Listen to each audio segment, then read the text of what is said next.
How's it going, guys? So this is my not deck profile, more of a deck discussion on Ghostrick Monarchs. This is going to be a longer video than I usually like my deck profiles to be. I'm going to really discuss every single card of the deck that's worth pointing out. Obviously, staples really aren't going to get discussed too heavily. Yeah, so this is just when a deck underperforms or is not complete or not doing really what I want it to, and gives me a chance to really talk in depth about what I want from the deck and let you guys comment back more specifically to that than just saying, oh, I liked it or I didn't like it. You know, we can really get into discussions about this. There's a lot of obscure cards out there that are worth bringing up. If you're the only one who knows about card X that would be perfect in this deck, then comment, let the world know. The first thing, a big part of this too is the decks. I'm going to try to not put the decks in order before this. We're just going to kind of go in order, and if it's relevant, I'll talk about it. Beginning of the End is definitely a card that would work in some builds. I don't play Curry Bandit, I don't play a Mill Engine, I just play the defensive Ghostrick engine to try to get my Monarchs out. One of these is great, because eventually you're going to hit it and you're going to draw 3 cards. You have to have 7 engraved, banish 5, darks to draw 3. Kind of another thing, if I don't really get in depth in talking about exactly what a card does, and I kind of assume you know about it, Yu-Gi-Oh.wikia.com is a fantastic resource for everything you'll need to know. Beginning of the End, grade at 1. Anything else, you're going to draw too early and it's going to make you sad. This is a deck where synergy is definitely a point of improvement with the deck, and adding more cards that are that specific and situational would take away from that synergy. Ghostrick Scare is another card, once again, that would be really, really good at like 3, it needs to be at 3, in pure Ghostricks. Right now, the fact that you're tributing them more often, you're doing more things on the field that don't really involve Ghostricks. It's more rare that you're going to have a field full of Ghostricks that you can set, I don't know, 4 of your opponent's monsters. So it's less powerful, and it has more potential to be dead in this build, but I like it. It's here. I might replace it with just generic traps. Not really sure. Jiangshi is just common Ghostrick card that is in every deck. It's great.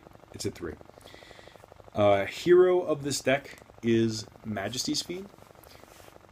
You basically get this out, and depending on the deck you're playing against, you win.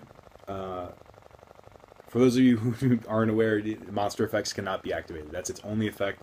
I think it can't be special summoned. Yeah, it can't be special summoned. Monster effects cannot be activated. It doesn't negate shit. They just can't activate. That's powerful if you couldn't tell. That's ridiculous as long as you can keep it alive. We have cards in the deck that try to keep it alive, but I feel the more I try to defend this card, the less likely I am to get it out, just because of the way the synergy of the deck and the way it bounces. I have it at 3 currently. When I refer to Monarchs in this deck, this is a Monarch. It has all of the stats of a Monarch, has all the properties except an effect that activates on summon. It is a Monarch. Ghostrick Drac Frost, fantastic card. Pile Dualities run at 3 because you almost never special summon on your turn. The deck relies... Sorry, my cards are slipping away. The deck relies a lot less on Xyz monsters than a pure Ghostrick deck would.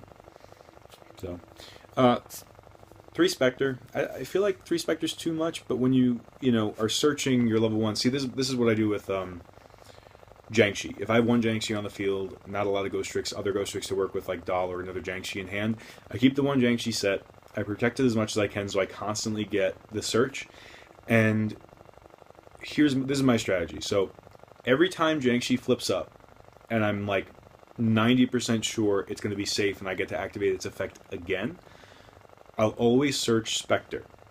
And then if I know that Jiangshi is going to die soon, or if if my opponent's attacking it and it's definitely going to die from this battle, I will search Mary, because that's the engine. You go Jiangshi, Mary, just so you always have something on the field. But as long as the Jiangshi is going to survive, Spectre makes more sense, because if it surprise dies or something else happens to another Ghostrick, Spectre's a great freaking card. And I think at 3 it's really good. And I think having like 3 in hand, like mid-game, after you've searched all of them, is really good, because by the time that they kill your Jiangshi, or they, I don't know, kill something else, you just go, or you're, I don't know, in danger of like losing, and your opponent's attacking you with like 3 JDs, I don't know, you just go Spectre, Spectre, Spectre, draw, draw, draw. It's great. It's fantastic. loads up the graveyard for beginning of the end. I don't think I talked about this. I don't know.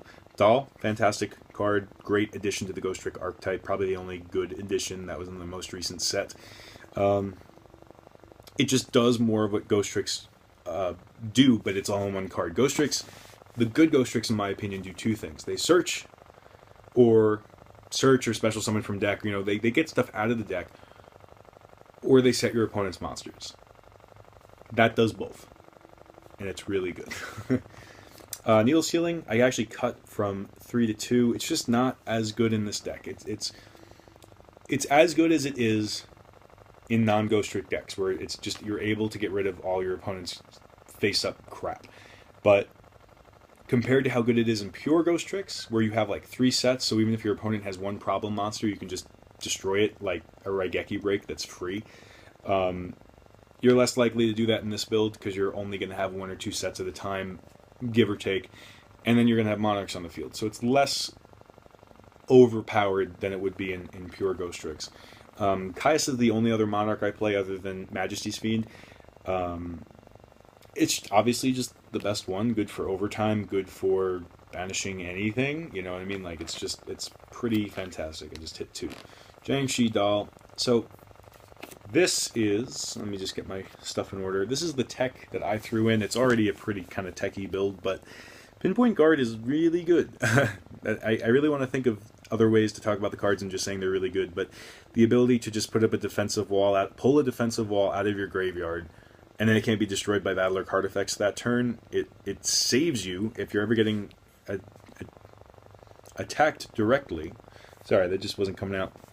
And it just gives you another Jiangshi, puts another Jiangshi on board. Or this has been rare, but you know, if I have like a Jiangshi and I don't know, another monster set, my opponent attacks Jiangshi, I'll use that to bring back either another Jiangshi or any other Ghostrick because it goes face up.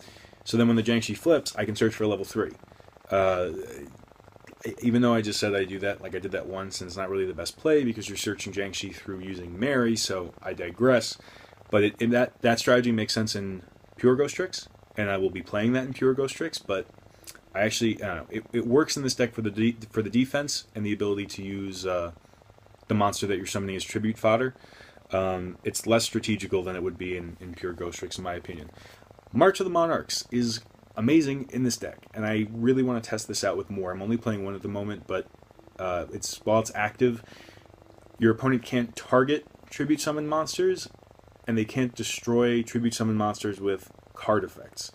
So you get this in Majesty's Fiend out, and you're pretty well off. Like you're sitting pretty nice. The only negative is you can't summon out of your extra deck while it's face up on the field, and honestly, that's fine. In this deck, I rarely summon out of the extra deck. It's more about creating a setup that lets me just kind of wreck face with the Monarchs, and making and ensuring that those Monarchs continue to be the most powerful monsters on the field, and just being able to get them out again once they destroy them. Knock is another huge card in the deck. Like I play 3 Doll or 2 Doll.